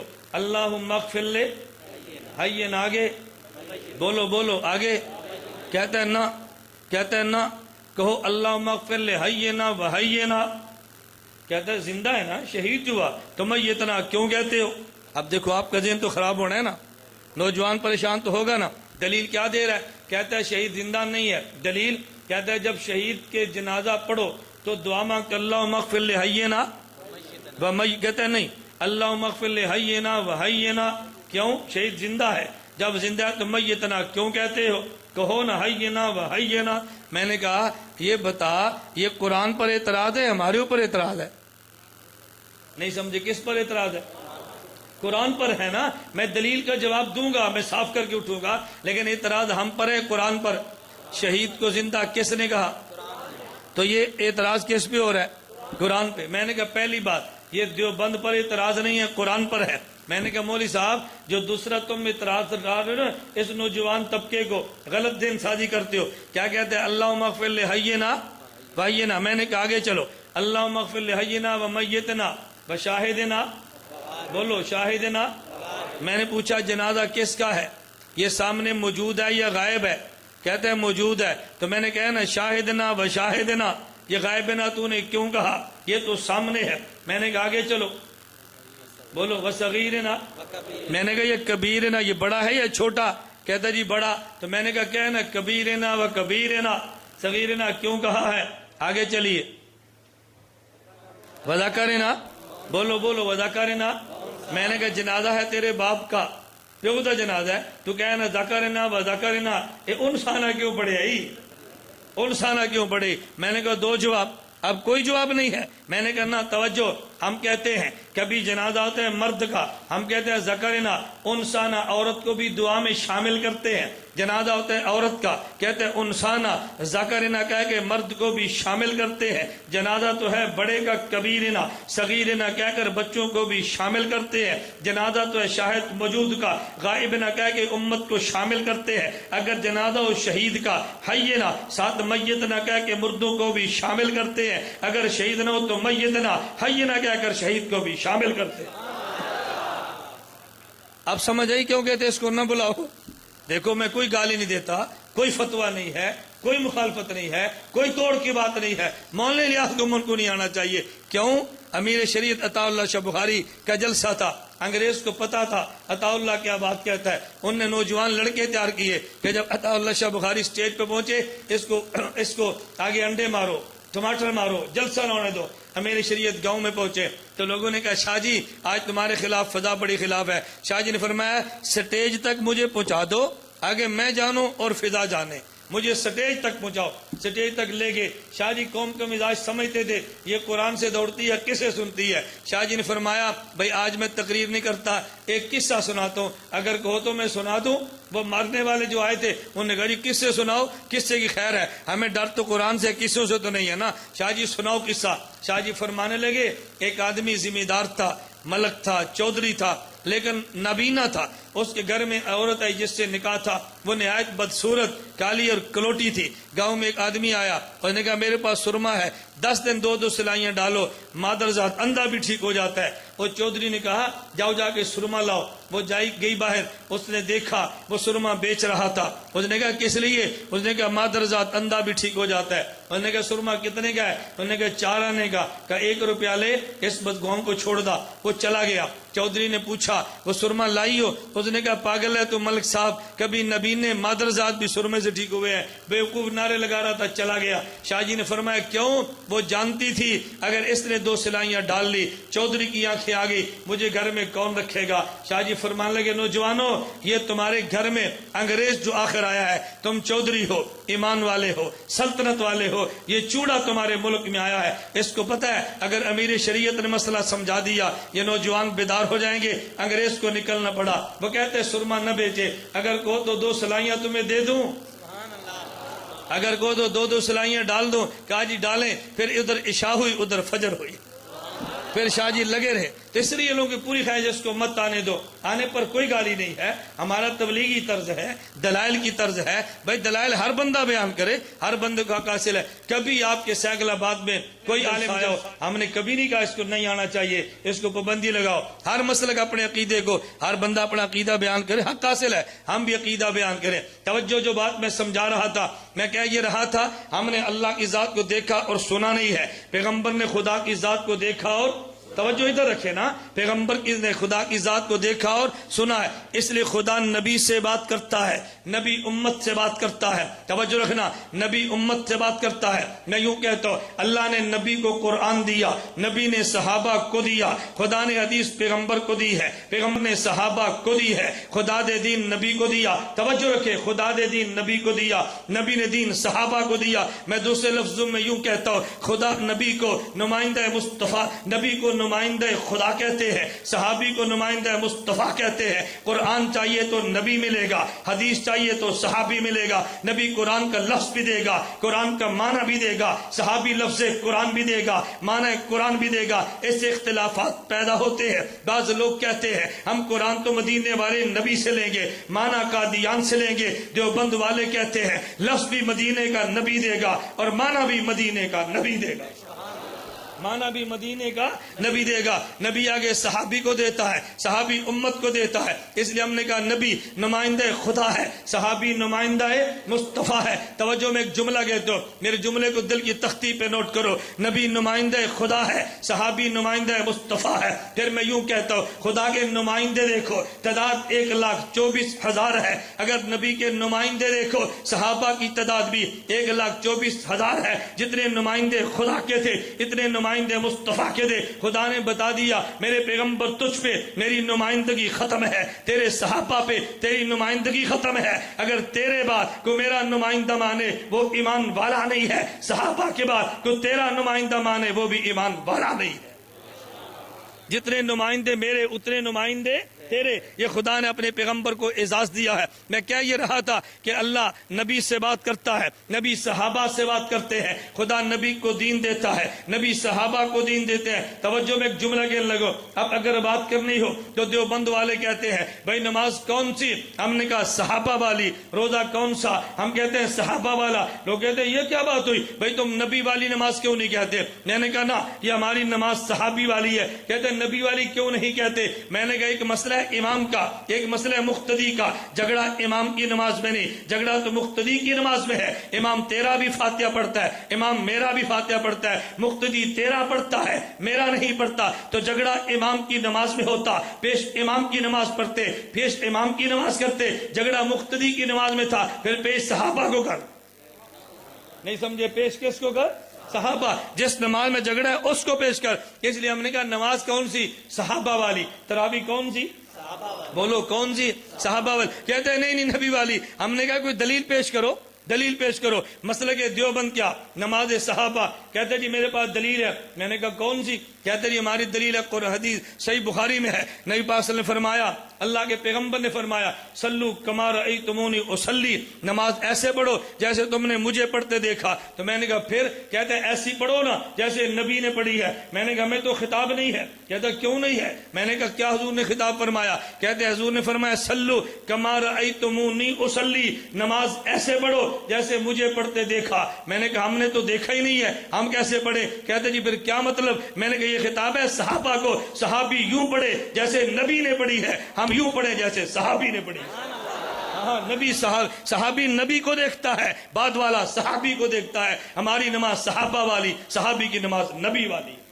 میں نے کہا مجھے تجھے تو خطاب ہی نہیں ہے. کہتا جی میرے پاس دلیل موجود ہے. میں نے کہا اور دلیل لا. کون سی دلیل ہے. کہتے حضور نے فرمایا ترکت فیکم امرین لن تضلوا بعدی, لن تضلوا بعدی ابدا ما ترکت ما تمسکتم بہما. میں تمہیں دو چیزیں دیتا ہوں, ایک قرآن اور ایک سنت. ایک قرآن ایک حدیث, ان دو کو لو کبھی گمراہ نہیں ہوگے. تم دیوبند والے صحابہ کی بات کیسے کرتے ہو. میں نے کہا میری بات کو سمجھ, تو حدیث کو سمجھا ہی نہیں ہے. کہتے جی کیا مطلب. میں نے کہا حضور فرماتے ہیں ترکت فیکم, ترکت فی, میں تمہیں دیتا ہوں. میں نے کہا کسے خطاب ہے, تجھے, تو تھا ہی نہیں. یہ خطاب کنے ہے, صحابہ کو. فرمایا میں تمہیں کتاب بھی دیتا ہوں, تمہیں سنت بھی دیتا ہوں, پھر ہمیں کیا ملے گا. میں نے کہا اس کو مثال تو یوں سمجھ, تو نے چکوال سے اسلام آباد جانا ہے, کب جائے گا؟ جب گاڑی پہ ہوگا۔ گاڑی رات کو کب چلے گی؟ جب دو ہیڈ لائٹیں ہوں گی، ایک دائیں طرف ایک بائیں طرف۔ یہ دو ہیڈ لائٹیں چھوڑ دے، گاڑی کبھی سفر نہیں کر سکتی۔ دو ہیڈ لائٹیں موجود ہوں اور گاڑی نہ ہو، کبھی ہیڈ لائٹیں چل نہیں سکتی۔ میں نے کہا بالکل اسی طرح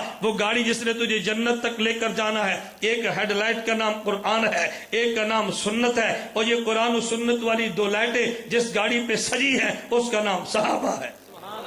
اس کا نام کیا ہے؟ صحابہ۔ یہ قرآن و سنت جنت کا راستہ دکھاتے ہیں جب نیچے گاڑی صحابہ والی موجود ہو، ورنہ نہیں دکھاتے۔ میں بتا یہ رہا تھا، خدا نے قرآن نبی کو دیا، پیغمبر کو دین دیا۔ پیغمبر نے دین کن کو دیا؟ صحابہ کو۔ لیکن صحابہ نے نبی کے دین کو لیا، پوری دنیا میں پھیلا دیا، پوری دنیا میں پھیلا دیا۔ لیکن دین کیسے پھیلایا؟ لکھ کر نہیں دیا، زبانی دیا۔ نماز لکھ کر نہیں دی، نماز بتائی ہے کہ نماز کیسے پڑھو، نماز کیسے پڑھو۔ صحابہ کیسے کہتے؟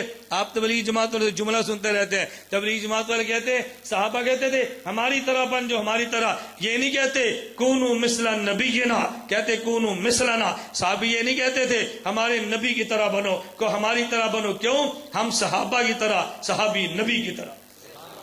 یہ صحابہ کی دعوت تھی۔ خیر جو میں بات سمجھانے اس کو سمجھو۔ اللہ کے نبی نے صحابہ کو دین دیا، لکھا نہیں ہے، صحابہ نے دین دنیا میں پھیلا دیا ہے، اور خدا کو اتنا پسند آیا۔ اللہ کے علم میں تھا کل کو اعتراض میرے پیغمبر پہ شاید کم ہوگا، پیغمبر کے صحابہ پہ زیادہ ہوگا۔ قرآن مکہ سے چلا مدینہ، مکہ سے اترنا شروع ہوا، مدینہ میں ختم ہوا۔ جب مکہ کی باری آئی، قرآن نے یوں کہا، میرے پیغمبر اعلان یوں کرو، لکم دینکم ولی دین، دین نی لکم دینکم ولی دین۔ پیغمبر کہہ دے یہ دین میرا ہے۔ اور جب مدینہ منورہ میں آئے، حضور دنیا سے جانے لگے، فرمایا میرے پیغمبر اب اعلان یوں کر، الیوم اکملت لکم دینکم۔ مکہ ہے تو کہہ دے دین میرا ہے۔ مدینہ پہنچے، اب کہہ دے دین صحابہ کا ہے، اب کہہ دے دین صحابہ کا ہے۔ اب تو نے جانا ہے، یہی پیچھے بچیں گے۔ اب نہ کہنا دینی، اب کہنا دینکم۔ بعد والے کو پتا چلے کہ جب مکہ میں تھا تو صرف دین محمد کہا، جب صحابہ جڑے ہیں تو پھر دین صحابہ کہا ہے۔ تو حضور نے صحابہ کو دیا، صحابہ نے آگے امت کو دیا۔ لیکن صحابہ نے لکھا نہیں ہے، نماز پڑھ کے دکھائی ہے، لکھ کر نہیں دکھائی، حج کر کے دکھایا، لکھ کر نہیں دکھایا۔ ضرورت ہے کہ لکھ دیا جائے، اس کے لیے خدا نے پیدا کیا نعمان بن ثابت، امام اعظم ابو حنیفہ رحمت اللہ علیہ کو۔ اور کہاں پہ؟ کوفہ میں۔ توجہ رکھنا، کہاں پہ؟ کوفہ میں۔ لوگ کہتے ہیں مکہ مدینہ کیوں نہیں؟ میں نے کہا نہیں، کوفہ چاہیے تھا، مکہ نہیں، کوفہ چاہیے تھا۔ مجھے ایک بندہ کہتے ہیں کیوں؟ میں نے کہا حضور مکہ سے چلے تو کہاں آئے؟ مدینہ۔ نبی کے پہلے جانشین ابو بکر صدیق رضی اللہ عنہ مدینہ، نبی کے دوسرے جانشین حضرت عمر بن خطاب مدینہ، نبی کے تیسرے جانشین حضرت عثمان بن عفان مدینہ منورہ، نبی کے چوتھے جانشین علی بن ابی طالب کہاں پہ؟ کوفہ۔ مدینہ سے چلے تو کوفہ چلے گئے۔ پھر میں یوں کہتا ہوں خدا نے جو دین دیا وہ پیغمبر کے سینے میں ہے، نبی کا دین صدیق کے سینے میں ہے، صدیق والا عمر کے سینے میں، عمر والا عثمان کے سینے میں، عثمان کا دین حضرت علی کے سینے میں۔ علی مدینہ میں نہیں، کوفہ میں تھے۔ جب آخری خلیفہ راشد کوفہ سے جا رہا ہے، آگے نبی اور صحابہ کا وارث، پھر کہاں پیدا ہونا چاہیے؟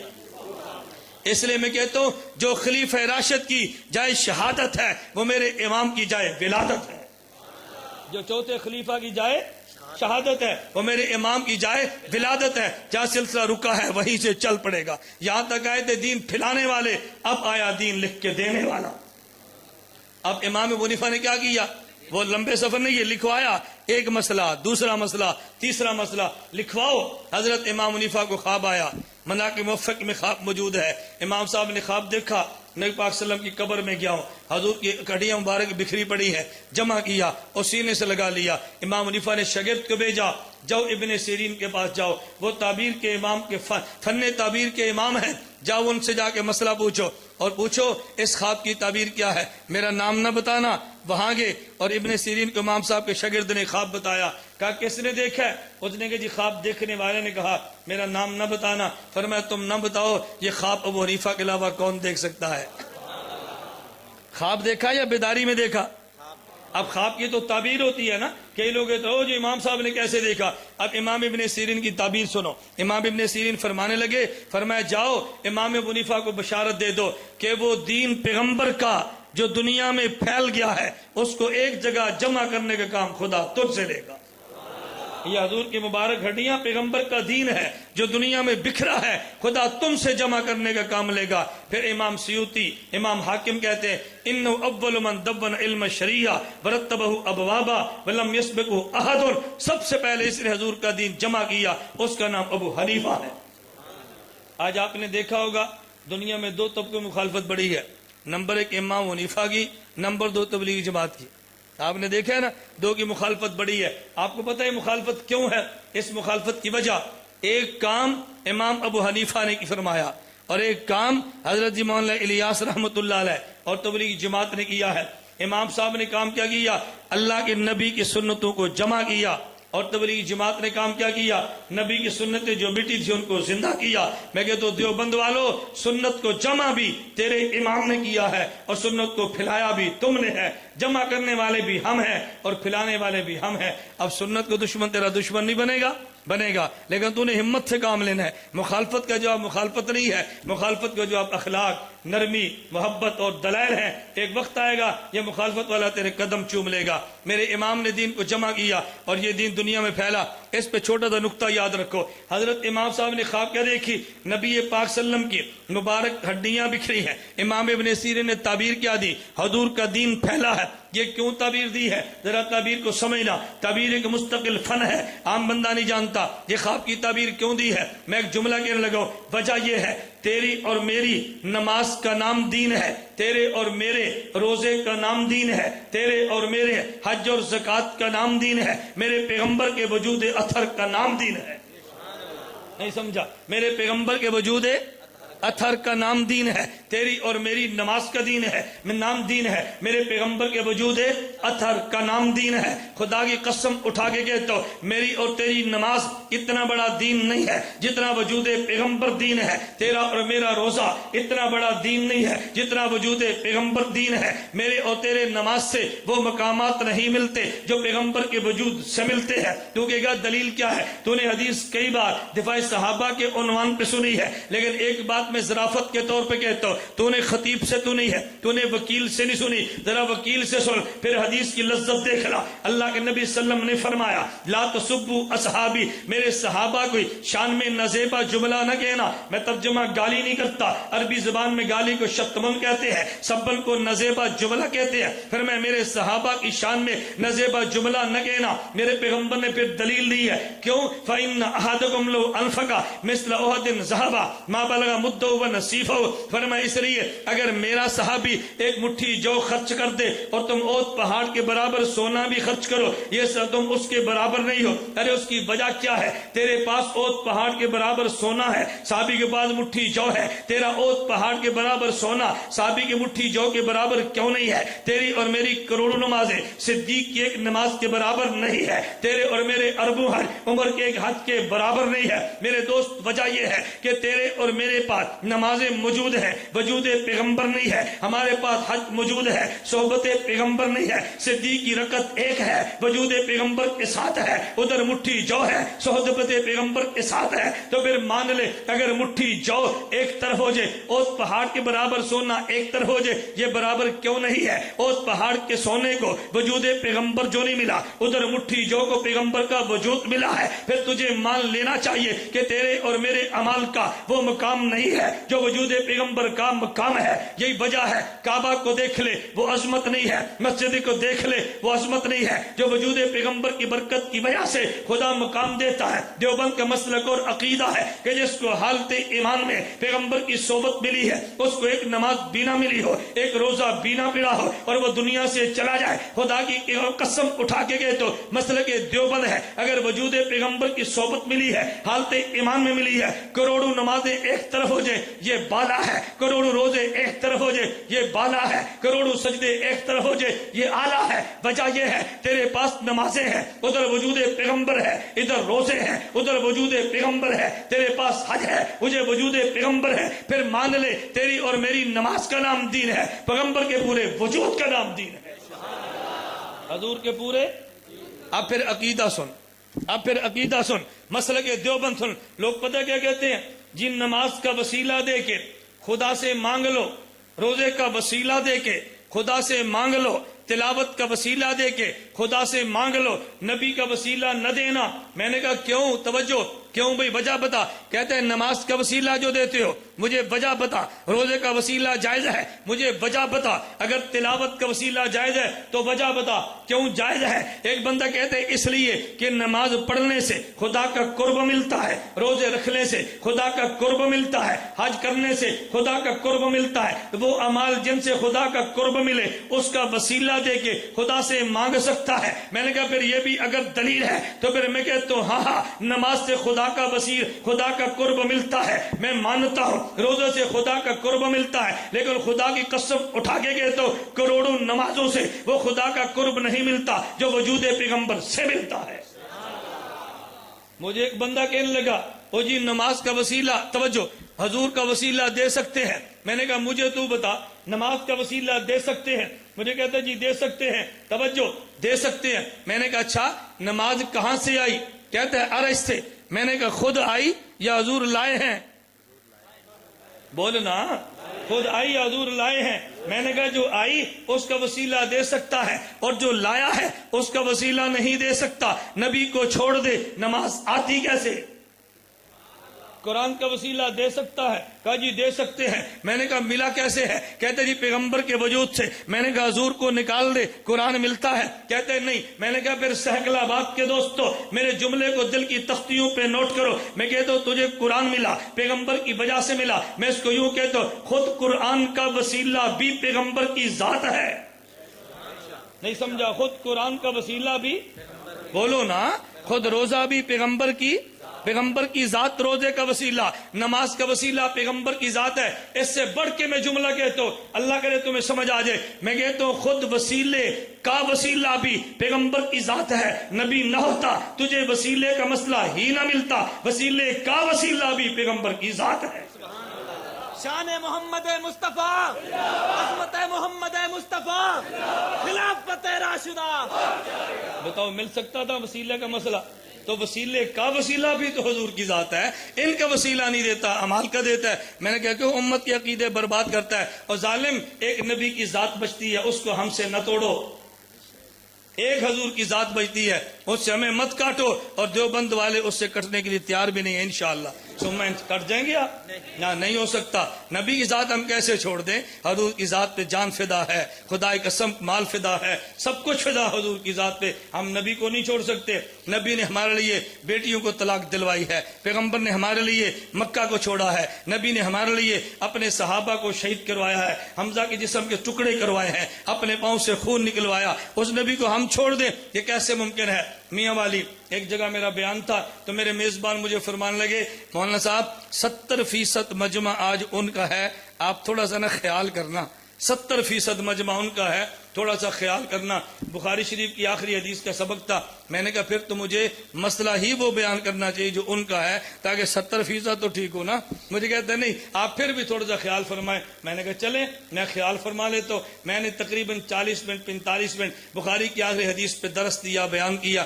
جب میں نے سمجھا نا ان کو مسئلہ سمجھ آ گیا ہے، میں نے کہا بات سمجھ آئی ہے؟ کہتے سمجھ آ گئی ہے، چہرے خوش ہو گئے۔ میں نے کہا اللہ تم سب کو مدینہ لے جائے۔ مجھے کہتے اللہ آپ کو بھی لے جائے، اللہ آپ کو بھی لے جائے۔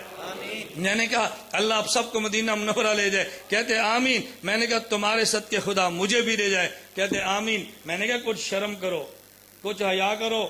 ان کو بڑا تعجب ہوا، ہم اس کے لیے دعا کرتے ہیں اور یہ کہتے ہیں شرم و حیا کرو۔ میں نے کہا خدا تمہیں مدینہ لے جائے، تم نے کہا آمین۔ میں نے کہا تمہارے صدقے مجھے لے جائے، تم نے کہا آمین۔ میں ابھی کہتا نا حضور کے صدقے لے جائے، تم نے کہنا شرک ہے، نہیں سمجھے؟ میں نے کہا کچھ حیا کرو، تمہارا وسیلہ دے کر میں نے دعا مانگی تو آمین، نبی کا وسیلہ دے کر مانگو تو شرک ہو جانا ہے۔ میں نے کہا مولانا صاحب یہ تمہارے 70% بیٹھے ہیں جن فقیروں کو یہ بھی نہیں پتا ہمارا نظریہ کیا ہے۔ اللہ ہمیں بات سمجھنے کی توفیق عطا فرمائے۔ اللہ میں نے شروع میں ایک جملہ شعر کہا تھا، شاید آپ کو یاد ہو، اب آپ کو شعر کا مزہ اب آئے گا۔ نام محمد سے دلوں کو سرور ملتا ہے، نام محمد سے دلوں کو نگاہ فکر کو تازہ شعور ملتا ہے۔ نصیب کیسا بھی ہو واسطہ احمد کا دے کے، نصیب کیسا بھی ہو وسیلہ محمد کا دے کے، خدا سے جو بھی مانگو ضرور ملتا ہے۔ اب شعر سمجھ آیا نا کہ ابھی مجھے شعر تقریر کے بعد پڑھنا پڑتا ہے کہ پہلے پڑھا تو ان کو سمجھ نہیں آنا. ان نے خطیبوں تو رٹا رٹا ہے میرا شعر سن لینا. میں خطابت کی طرح شعر نہیں پڑھتا, ہم شعر بھی عقیدے اور مسلک والا پڑھتے ہیں. اللہ ہم سب کے مسلک کو عام فرما دے. میں چوتھی اور آخری بات کہتا ہوں, تو جمع کس نے کیا؟ حضرت امام اعظم ابو حنیفہ نے. تو جو 1000 سال گزر گیا, اب دین میں کمی, دین میں بیشی, دین میں زیادتیاں, دین میں قطر و بازی شروع ہو گئی. اب خدا نے علماء دیوبند کو پیدا کیا. کس کو پیدا فرمایا؟ علماء دیوبند کوئی نیا مسلک نہیں ہے, تسلسل کا نام ہے. میرے نبی نے دین کامل صحابہ کو دیا, صحابہ نے دین کو پھیلا دیا, اللہ امام ابو حنیفہ نے دین کو لکھ کے دے دیا. اس کو ہم یوں کہتے ہیں تکمیل دین پیغمبر نے فرمائی ہے. کیا فرمائی ہے؟ تکمیل دین پیغمبر نے فرمائی ہے. اور تمکین دین, دین کو پھیلانا صحابہ نے فرمائی ہے. تدوین دین لکھنے والا کام امام ابو حنیفہ نے کیا ہے. تطہیر دین علماء دیوبند نے کیا ہے. کوئی کیڑا آتا ہے اور کہاں پہ؟ پتھر پہ, پتے پہ. اور کوئی کیڑا آتا ہے جڑوں میں, جو جڑوں میں آئے دیوبند والے سپرے کر کے اس کو بھی الگ کرتے ہیں اور سنت کا درخت رہنے دیتے ہیں. اگر کوئی کیڑا بدعت والا پتے پہ آئے اس کو بھی ختم کرتے ہیں اور سنت کے پتوں کو بہاریں دلا دیتے ہیں. علماء دیوبند کا کام کیا ہے؟ نہ دین میں کمی برداشت کرتے ہیں, نہ دین میں زیادتی برداشت کرتے ہیں. جیسے دین حضور نے دیا, جیسے صحابہ نے پھیلایا, جیسے امام نے لکھا, اسی دین کو امت کے سامنے پیش کرتے ہیں. تو مسلک دیوبند کا خلاصہ کیا ہے؟ تطہیر دین. کیا خلاصہ ہے؟ نہ کمی نہ بیشی, نہ لڑائی نہ جھگڑا, نہ پھڈا نہ شرارت. اپنا عقیدہ بیان کرنا تو کوئی حرج نہیں ہے نا. اس لیے بھئی کوئی بھی مسلک آدمی آئے ہم کہتے ہیں کرو اپنے مسلک بیان, اور جب ہم آئیں ہمیں بھی بیان کرنے دو. نہ ہم تمہاری شکایتیں لگاتے ہیں نہ ہماری شکایتیں لگاؤ. انتظامیہ کو پریشان نہ کرو. میں کبھی نہ حضرات سے کہتا ہوں, میں کسی مقام پر جاؤں نا کو بھی انتظامیہ والے, میں کہتا ہوں بھی ان کو پتہ نہیں ہے, وہ ہمیں جانتے نہیں ہیں, تو بے قصور ہیں, وہ یہ جلسہ نہیں ہوگا نہ بلاؤ. ان کو کیا پتا؟ ان کو ایک بندہ درخواست دیتا ہے یہ مولوی بہت شرارتی ہے, بہت پھٹے باز ہے, سائیکل آباد میں لڑائی ہو جائے گی, حالات بہت خراب ہوں گے. تو بتاؤ انہوں نے کہنا نا جلسہ نہ کرو؟ بتاؤ وہ تو کہیں گے. میں ایک جگہ قصور ایک جلسے میں گیا تو مجھے ایک ساتھی نے کہا آج تو وہاں بہت پولیس آئی. میں نے کہا مجھے اسٹیج تک پہنچاؤ. میں اسٹیج پر چلا گیا. میں نے ان سے کہا بھائی تمہارا ایس ایچ او, تمہارے پولیس والے کتنے اچھے ہیں. لوگوں کو بڑا حیران ہوا. میں نے کہا تھانے میں فون کرو, 2 ڈاکو آپس میں لڑے ہیں. تو تھانے والے آتے ہیں کہ نہیں؟ ڈاکو لڑے ہیں آتے ہیں. اور یہ پتہ چلے کہ علماء لڑ رہے ہیں تو علماء خون قیمتی ہے, یہ جلدی آئے ہیں, یہ تو بہت اچھے لوگ ہیں. یہ تو ہماری حفاظت کی رہے کہ لڑ نہ پڑے, ان کی جان ضائع نہ ہو. تو حفاظت والوں کو تو شکریہ ادا کرنا چاہیے. اس لیے میں ان کا بھی شکریہ ادا کرتا ہوں, اپنی انتظامیہ سے بھی گزارش کرتا ہوں بھئی ہمیں سنا کرو, ہم آپ کے ہیں آپ ہمارے ہیں, ہمارا کوئی تنازع ہمارا کوئی لڑائی نہیں ہے. ہم آپس میں لڑائی جھگڑے کریں گے, امریکہ بیٹھ کے تماشے دیکھے گا کہ شکر ہے پاکستان کی عوام پولیس اور فوج سے لڑنا شروع ہو گئی ہے. ہماری آپس کی لڑائیاں مناسب نہیں ہیں. اللہ مجھے اور آپ سب کو شریعت اور سنت کے مطابق عمل کی توفیق عطا فرمائے. وآخر دعوانا ان الحمدللہ رب العالمین. میری آپ سے گزارش ہے ابھی آپ دعا سے فارغ ہوں گے, نماز ہوگی, جو بھی نظم ہے, اس کے بعد باہر ہماری کتابیں موجود ہوگی.